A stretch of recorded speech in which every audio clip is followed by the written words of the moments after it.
ವೀಕ್ಷಕರೇ ನಮಸ್ಕಾರ. ನೀವು ನೋಡ್ತಾ ಇದ್ದೀರಾ ಅಶ್ವಮೇಧ. ನಾನು ಅಶ್ವತ್ಥವಿತ್ತ. ವೀಕ್ಷಕರೇ 45 ಅರ್ಜುನ್ ಜನ್ಯ ಈ 45 ಅನ್ನೋ ಹೆಸರಿಟ್ಟಾಗ ಇದೇನಿದು 45 ಏನಿದ್ರ ಅರ್ಥ, ಯಾಕೆ 45 ಅಂತ ಹೆಸರಿಟ್ಟಿದ್ದಾರೆ, ಈ ರೀತಿಯಾದಂಥ ಒಂದಷ್ಟು ಕನ್ಫ್ಯೂಷನ್ಸ್ಗಳೆಲ್ಲ ಇತ್ತು.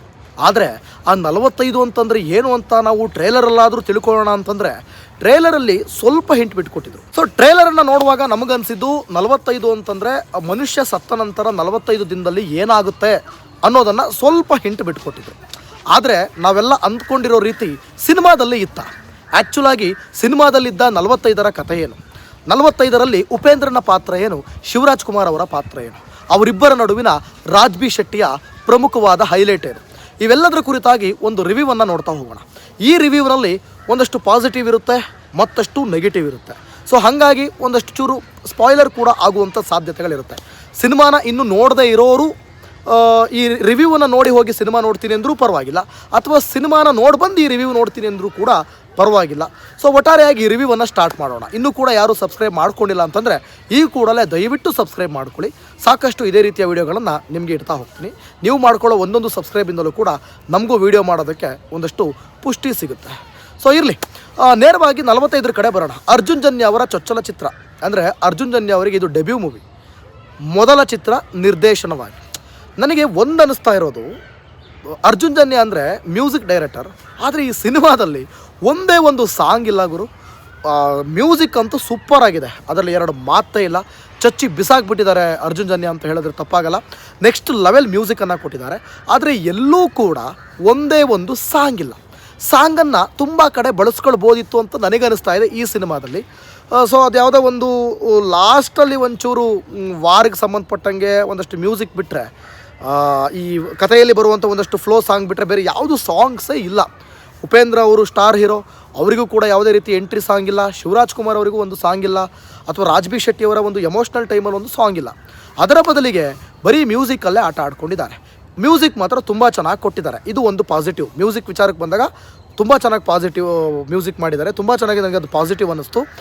ಸಾಂಗ್ ಇಲ್ಲದೆ ಇರೋದು ನೆಗೆಟಿವ್ ಪಾಯಿಂಟ್ಸಿಗೆ ಸೇರ್ಕೊಳ್ಳಿ, ಆಯಿತಾ. ಸಾಂಗ್ ಬೇಕಿತ್ತು ಅಂತ ನನಗೆ ಅನ್ನಿಸ್ತಾ ಇದೆ.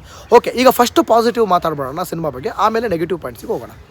ಸಿನಿಮಾದಲ್ಲಿ ಪ್ರಮುಖವಾಗಿ ಪಾಸಿಟಿವ್ ಅಂತಂದರೆ ಅದು ರಾಜ್ ಬಿ ಶೆಟ್ಟಿ, ಉಪೇಂದ್ರ ಮತ್ತು ಶಿವರಾಜ್ ಕುಮಾರ್ ಮಾತ್ರ. ಇನ್ನೇನು ನೀವು ಜಾಸ್ತಿ ಎಕ್ಸ್ಪೆಕ್ಟ್ ಮಾಡಲಿಕ್ಕಾಗಲ್ಲ.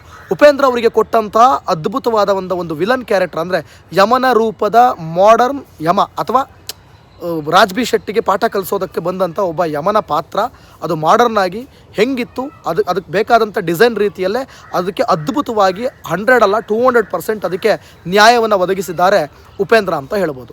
ಇನ್ನು Raj B Shetty one of the biggest ಆತನದ್ದು ಪಾತ್ರ. ಇದರಲ್ಲಿ ಇಡೀ ಸಿನಿಮಾ ನಿಂತಿರೋದೇ ಆತನ ಮೇಲೆ. ಇಡೀ ಸಿನಿಮಾವನ್ನು ಒನ್ ಮ್ಯಾನ್ ಆರ್ಮಿ ಥರ ತೊಗೊಂಡು ಹೋಗ್ತಾರೆ. ತುಂಬ ಸ್ಪೇಸ್ ಕೊಟ್ಟಿದ್ದಾರೆ ಇಲ್ಲಿ ರಾಜ್ ಬಿ ಶೆಟ್ಟಿಗೆ.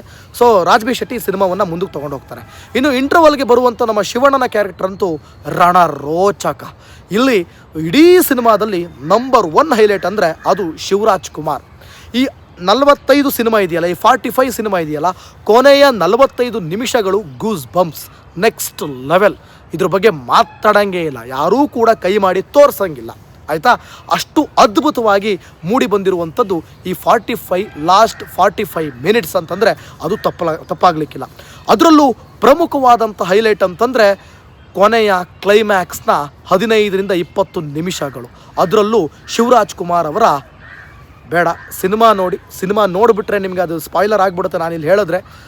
ಅಷ್ಟೊಂದು ಅವತಾರ ಅಂತ ಹೇಳ್ತೀನಿ. ಅದು ಯಾವ್ಯಾವ ಅವತಾರ, ಯಾವ ರೀತಿ ಇತ್ತು, ಅದನ್ನು ಯಾವ ರೀತಿ ಅದನ್ನು ಎಂಟರ್ಟೈನ್ ಮಾಡಿದ್ರು, ಅದೆಲ್ಲವನ್ನು ಕೂಡ ನೀವು ಸಿನಿಮಾದಲ್ಲಿ ನೋಡಿ ಕಣ್ಣು ತುಂಬಿಕೊಂಡ್ರೆ ನಿಜವಾಗ್ಲೂ ನಿಮ್ಮಂಥ ಸಂತೃಪ್ತರು ಮತ್ತೊಬ್ಬರಿಲ್ಲ ಅಂತ ಹೇಳ್ತೀನಿ ನಾನು.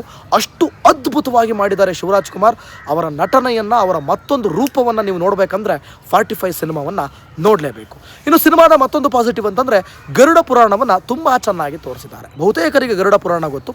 ಮನುಷ್ಯ ಸತ್ತ ನಂತರ 45 ದಿನದಲ್ಲಿ ಯಾವ ರೀತಿಯಾಗಿ ಅವನ ಆತ್ಮ ಒಂದು ಮಾನವ ರೂಪಕ್ಕೆ ಬಂದು ಸ್ವರ್ಗ ಅಥವಾ ನರಕವನ್ನು ನೋಡಿ ವಾಪಸ್ ಆ ಒಂದು ಆತ್ಮಕ್ಕೆ ಅಥವಾ ಒಂದು ರೂಪಕ್ಕೆ ಮುಕ್ತಿ ಹೇಗೆ ಸಿಗುತ್ತೆ, ಆಮೇಲೆ ಅದು ಮುಂದಿನ ಜನ್ಮಕ್ಕೆ ಹೇಗೆ ಕನ್ವರ್ಟ್ ಆಗುತ್ತೆ, ಸೊ ಅದಕ್ಕೆ ನಾವು ಮಾಡಿದಂಥ ಪಾಪಕರ್ಮಗಳೇನು, ಅಲ್ಲಿ ಕೊಟ್ಟಂಥ ಒಂದಷ್ಟು ಸಂದೇಶಗಳು ತುಂಬ ಚೆನ್ನಾಗಿತ್ತು. ಅಂದರೆ ಒಂದಷ್ಟು ಸಂದೇಶ ಕೊಡುವಂಥ ಕೆಲಸವನ್ನು ಮಾಡಿದ್ದಾರೆ. ಮೆಸೇಜ್ ಕೊಡುವಂಥ ಜನರಿಗೆ ಮೆಸೇಜ್ ಕೊಡುವಂಥ ಕೆಲಸವನ್ನು ಅರ್ಜುನ್ ಜನ್ಯ ಇದನ್ನು ತೋರಿಸಿದ್ದಾರೆ ಅಂತ ಹೇಳ್ಬೋದು. ಸೊ ಇದು ನಿಮಗೆ ಗರುಡ ಪುರಾಣ ಒಂದು ಅದನ್ನು ತೋರಿಸಿರುವ ರೀತಿ ಒಂದು ಸಿನಿಮಾಗೆ ಪ್ಲಸ್ ಪಾಯಿಂಟ್ ಅಂತ ನಾನು ಹೇಳ್ತೀನಿ. ಇಷ್ಟೇ ಸಿನಿಮಾದಲ್ಲಿ ಕ್ಲೈಮ್ಯಾಕ್ಸ್ ತುಂಬ ಚೆನ್ನಾಗಿದೆ, ಶಿವಣ್ಣನ ಆ್ಯಕ್ಟಿಂಗ್ ತುಂಬ ಚೆನ್ನಾಗಿದೆ, ಉಪೇಂದ್ರ ಅವರ, ರಾಜ್ ಬಿ ಶೆಟ್ಟಿ ಅವರ ಇವರೆಲ್ಲರದ್ದು ಕೂಡ ಆ್ಯಕ್ಟಿಂಗ್ ಚೆನ್ನಾಗಿದೆ. ಗರುಡ ಪುರಾಣ ಇದು ಲಾಸ್ಟ್ 45 ಮಿನಿಟ್ಸ್ ಕಾನ್ಸೆಪ್ಟ್ ಅಂದರೆ ಸ್ಕ್ರೀನ್ ಪ್ಲೇ ಇದಿಷ್ಟು ತುಂಬ ಚೆನ್ನಾಗಿದೆ. ಇನ್ನು ನೆಗೆಟಿವ್ ಪಾಯಿಂಟ್ಸ್ ಅಂತ ಬರೋದಾದರೆ 45 ಸಿನಿಮಾದಲ್ಲಿ ನಿಮಗೆ ನೆಗೆಟಿವ್ ಪಾಯಿಂಟ್ಸನ್ನು ನಾನಿಲ್ಲಿ ತುಂಬ ಹೇಳಲಿಕ್ಕಿದೆ, ಒಂದಲ್ಲ ಎರಡಲ್ಲ ತುಂಬ ಹೇಳಲಿಕ್ಕಿದೆ. ಆದರೆ ಬಹುಶಃ ಅದು ಹೆಂಗೆ ಹೇಳೋದು ಅಂತ ನನಗೆ ಗೊತ್ತಾಗ್ತಿಲ್ಲ. ಆ ನೆಗೆಟಿವ್ ಪಾಯಿಂಟ್ಸ್ಗಳನ್ನ ಹೆಂಗೆ ಎಕ್ಸ್ಪ್ಲೇನ್ ಮಾಡೋದೇ ಕಷ್ಟ. ಯಾಕಂತಂದರೆ ಒಂದು ಸ್ಕ್ರೀನ್ ಪ್ಲೇ ಆರಂಭ ಆಗುತ್ತೆ, ಆಗಲ್ಲ. ಯಾಕಂದರೆ ಅವರ ಚೊಚ್ಚಲ ಚಿತ್ರ ಅದು ಡೆಬ್ಯೂ ಮೂವಿ ಆಗಿರೋದ್ರಿಂದ ನಾವೇನು ಅವರಿಂದ ಜಾಸ್ತಿ ಎಕ್ಸ್ಪೆಕ್ಟೇಷನ್ ಮಾಡೋಕ್ಕಾಗಲ್ಲ. ಹಂಗನ್ ಮಾತ್ರಕ್ಕೆ ಅದು ಅವರ ಮೊದಲ ಮೂವಿ ಅಂತಲೂ ಅನ್ನಿಸ್ತಾ ಇರಲಿಲ್ಲ. ಅಷ್ಟು ಅದ್ಭುತವಾಗಿ ಮೂಡಿ ಬಂದಿರುವಂಥ ಸಿನಿಮಾ ಇದು ನಿಜವಾಗ್ಲೂ. ಯಾಕಂದರೆ ಮೊದಲ ಮೂವಿ ಥರ ಇರಲಿಲ್ಲ ಅದು, ಏನೋ ತುಂಬ ಸಿನಿಮಾಗಳನ್ನು ಮಾಡಿ ಈ ಸಿನಿಮಾ ಮಾಡ್ತಾ ಇದ್ದಾರೆ ಅನ್ನೋ ರೀತಿಯಲ್ಲಿತ್ತು. ಅಂದರೆ ಆ ಥರ ಇರೋ ಸ್ವಲ್ಪ ಎಂಟರ್ಟೈನ್ ಮಾಡ್ಬೋದಿತ್ತು. ಸೆಕೆಂಡ್ ಹಾಫಲ್ಲಿ ಒಂದಷ್ಟು ಕಾಮಿಡಿ ಎಲಿಮೆಂಟ್ಸ್ಗಳು ಬರುತ್ತೆ, ಒಳ್ಳೊಳ್ಳೆ ಫ್ಯಾನ್ಸ್ಗೆ ಖುಷಿಯಾಗುವಂಥ, ಫ್ಯಾನ್ಸ್ ವಾವ್ ಅಂತ ಕಿರ್ಚಾಡುವಂಥ ಎಲಿಮೆಂಟ್ಸ್ಗಳೆಲ್ಲ ಬರುತ್ತೆ. ಸಿನಿಮಾದಲ್ಲಿ ಒಂದು ಸ್ವಲ್ಪ ಎಂಟರ್ಟೈನ್ಮೆಂಟ್ ಇದೆ ಸೆಕೆಂಡ್ ಹಾಫಲ್ಲಿ. ಸೆಕೆಂಡ್ ಹಾಫ್ ತುಂಬ ಚೆನ್ನಾಗಿದೆ, ನಾನು ಇಲ್ಲ ಅಂತ ಹೇಳೋಲ್ಲ. ಅದರಲ್ಲೂ ಲಾಸ್ಟ್ 45 ಮಿನಿಟ್ಸ್ ಅಂತೂ ನೆಕ್ಸ್ಟ್ ಲೆವೆಲ್ ಇದೆ. ಅದು ಅದ್ಭುತವಾಗಿ ಹಂಗಿದೆ. ಬಟ್ ನೆಗೆಟಿವ್ ಪಾಯಿಂಟ್ಸಲ್ಲಿ ಇನ್ನೊಂದಂತ ನೋಡೋದಾದರೆ ಸ್ವಲ್ಪ ವಿ ಎಫ್ ಎಕ್ಸ್ನ ಇನ್ನೂ ಕೂಡ ಬೆಟರ್ ಮಾಡ್ಬೋದಿತ್ತೇನೋ ಅಂತ. ಒಂದಷ್ಟು ಇಂಗ್ಲೀಷ್ ಸಿನಿಮಾದವ್ರನ್ನ ನೀವು ಕರ್ಸ್ಕೊಂಡು ಮಾಡಿದ್ದೀರಾ ಅಂತ ಗೊತ್ತು, ಆದರೆ ಅವ್ರು ಮಾಡುವಾಗ ಏನು ಮಾಡಿಬಿಡ್ತಾರೆ, ಅವ್ರ ಸಿನಿಮಾ ಥರಕ್ಕೆ ನೀವು ಕೊಡೋದು. ಯಾಕಂದ್ರೆ ಅವ್ರು ಬಜೆಟ್ ಎಕ್ಸ್ಪೆಕ್ಟ್ ಮಾಡ್ತಾ ಇರ್ತಾರೆ, ನೀವು ಬಜೆಟ್ ಕೊಟ್ಟಂಗೆ ಅವ್ರು ಮಾಡ್ತಾರೆ. ನಿಮ್ಮ ಬಜೆಟ್ ಒಳಗೆ ಅವ್ರು ಮಾಡಿರ್ಬೋದೇನೋ ನನಗೆ ಗೊತ್ತಿಲ್ಲ. ಬಟ್ ನನಗೇನೋ VFX ಇನ್ನೊಂಚೂರು ಬೆಟರ್ ಆಗ್ಬೋದಿತ್ತೇನೋ ಅಂತ ನನಗೆ ಅನ್ನಿಸ್ತಾ ಇತ್ತು.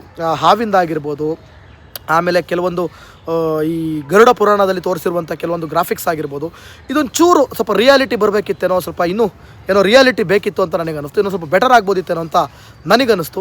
ಸೊ ಅದು ಬಿಟ್ಟರೆ ಇಡೀ 2025ರ ಆಲ್ ಟೈಮ್ ಬ್ಲಾಕ್ ಬಸ್ಟರ್ ಆಗ್ತಿತ್ತು ಅಂತ ನನಗೆ ಅನ್ನಿಸ್ತಾ ಇದೆ. ಸೊ ಆದರೂ ಕೂಡ ಜನ ಮೆಚ್ಕೊಳ್ತಾ ಇದ್ದಾರೆ, ಯಾಕಂದರೆ ಅರ್ಜುನ್ ಜನ್ಯ ಅವರ ಡೆಬ್ಯೂ ಮೂವಿ ಆಗಿರೋದ್ರಿಂದ ಅದೆಲ್ಲ ನಮಗೇನು ಸಮಸ್ಯೆ ಇಲ್ಲ ಅಂತ ಹೇಳ್ತಾ ಇದ್ದಾರೆ. ಸೊ ಅದನ್ನೆಲ್ಲವನ್ನೂ ಕೂಡ ಬಿಟ್ಟು ನಾನು ಅದೆಲ್ಲ ಏನು ನನಗೆ ಸ್ಲೋ ಇದ್ರೂ ಪರವಾಗಿಲ್ಲ, ನಾನು ಸೆಕೆಂಡ್ ಹಾಫ್ ಎಂಜಾಯ್ ಮಾಡ್ತೀನಿ, ಶಿವಣ್ಣ ಅವರ ಕೊನೆಯ ಒಂದು ಕ್ಲೈಮ್ಯಾಕ್ಸನ್ನು ಎಂಜಾಯ್ ಮಾಡ್ತೀನಿ, ಗರುಡ ಪುರಾಣದ ಬಗ್ಗೆ ತಿಳ್ಕೊತೀನಿ, ಆ ಮೆಸೇಜ್ಗಳನ್ನು ನಾನು ಅಕ್ಸೆಪ್ಟ್ ಮಾಡ್ಕೋತೀನಿ ಅನ್ನೋ ಆ ಒಂದು ಕಾನ್ಫಿಡೆನ್ಸಲ್ಲಿ ಅಥವಾ ಆ ಎಕ್ಸ್ಪೆಕ್ಟೇಷನಲ್ಲಿ ಹೋದರೆ ಸಿನಿಮಾ ಎಲ್ರಿಗೂ ಕೂಡ ಇಷ್ಟ ಆಗುತ್ತೆ. ಆಮೇಲೆ ಕೊನೆಯದಾಗಿ ಹೇಳೋದಾದರೆ, ಇಡೀ ಸಿನಿಮಾದ ಬಗ್ಗೆ ಕೊನೆಯದಾಗಿ ನಾನು ಮಾತನಾಡೋದಾದರೆ, ಎಡಿಟಿಂಗ್ ಆಗಿರ್ಬೋದು, ಗ್ರಾಫಿಕ್ಸ್ ಆಗಿರ್ಬೋದು, ಮ್ಯೂಸಿಕ್ ಆಗಿರ್ಬೋದು, ಓಕೆ ಎಲ್ಲ ಡೀಸೆಂಟ್ ವಾಚ್ ಅಂತ ಹೇಳ್ಬೋದು. ಸೊ ಇದೊಂದು ಆವ್ರೇಜ್ ಮೂವಿ ಅಂತ ನಾನು ಫೈನಲ್ ಆಗಿ ಒಂದು ಹೇಳ್ತೀನಿ. 10ಕ್ಕೆ ಎಷ್ಟು ಮಾರ್ಕ್ಸ್ ಕೊಡ್ತೀರಾ ಅಂತಂದರೆ 10ಕ್ಕೆ ನಾನೊಂದು 6 ಮಾರ್ಕನ್ನು ಕೊಡೋದಕ್ಕೆ ಇಷ್ಟಪಡ್ತೀನಿ. ಆ 6 ಮಾರ್ಕ್ ಕೂಡ ಅದರಲ್ಲಿ 5 ಮಾರ್ಕ್ ಕಂಪ್ಲೀಟ್ ಆಗಿ 5ಕ್ಕೆ 5 ಕೂಡ ಸೆಕೆಂಡ್ ಹಾಫ್ಗೆ ಹೋಗುತ್ತೆ. ಇನ್ನು ಮಿಕ್ಕಿದಂಥ 5ರಲ್ಲಿ 1 ಮಾರ್ಕ್ ಫಸ್ಟ್ ಹಾಫಿಗೆ ಮಾತ್ರ ಹೋಗೋದು ಅಷ್ಟೇ. ಸೊ ಇನ್ನೂ ಕೂಡ ಯಾರು ನಮ್ಮ ಚಾನಲನ್ನು ಸಬ್ಸ್ಕ್ರೈಬ್ ಮಾಡ್ಕೊಳ್ಳಿಲ್ಲ ಅಂದರೆ ಈ ಕೂಡಲೇ ಸಬ್ಸ್ಕ್ರೈಬ್ ಮಾಡ್ಕೊಳ್ಳಿ. ಮತ್ತಷ್ಟು ಇದೇ ರೀತಿಯ ಸಿನಿಮಾಗಳನ್ನು ರಿವ್ಯೂ ಕೊಡ್ತೀನಿ, ಬೇರೆ ಬೇರೆ ಸುದ್ದಿಗಳನ್ನು ನಿಮ್ಮ ಮುಂದೆ ತಂದಿಡ್ತೀನಿ. ಸೊ ಅಲ್ಲಿವರೆಗೂ ನೀವೆಲ್ಲರೂ ಕೂಡ ಅಶ್ವಮೇಧನ ನೋಡ್ತಾ ಇರಿ, ಸಬ್ಸ್ಕ್ರೈಬ್ ಮಾಡಿ. Thank you.